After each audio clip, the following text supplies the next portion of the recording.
அஸ்ஸலாமு அலைக்கும் வரஹ்மத்துல்லாஹி வபரகாத்துஹு. நான் இந்த வீடியோ எதுக்கு விடுறேன்னா,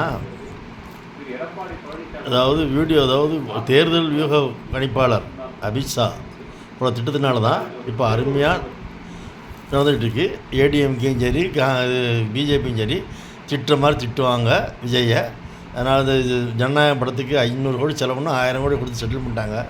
இன்னும் சொல்லப்போனால் விஜயை வந்து 15 நாள் கூட திகார் ஜெயிலில் போடலாம். போட்டுட்டு எல்லா மக்கள் மத்தியிலும் பிஜேபி தான் விஜய் எது மடக்குது எதுக்குதுன்னு சொல்லி இது பண்ணிகிட்டே இருப்பான். விஜய் தான் எதுக்காருன்னு சொல்லி. காரணம் என்னன்னு கேட்டிங்கன்னா, இஸ்லாமிய சமுதாய ஓட்டுகளும் கிறிஸ்தவ சமுதாய ஓட்டுகளும் பிற்படுத்தப்பட்ட மக்கள் ஓட்டுகளும் திமுக போடாமல் தடுக்கிறதுக்காக வேண்டி அவங்க போடுகிற நாடகம். இது வந்து மக்களுக்கு தெரிய மாட்டேங்குது.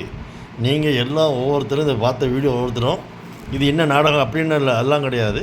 500 கோடிக்கு 1000 கோடி செட்டில் பண்ணியாச்சுது. அவனுக்கு தேவையான திகார் சிலைக்கு ஜெயிலுக்கு 15 நாளைக்கு போட்டுருவாங்க.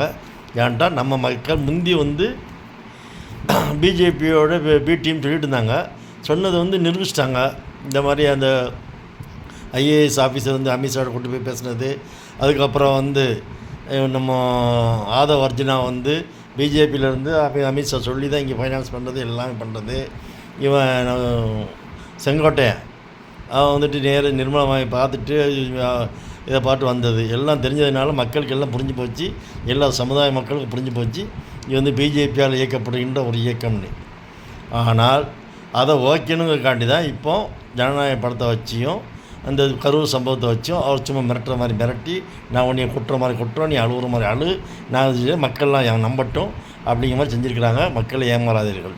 அதுதான் என்னுடைய கருத்து.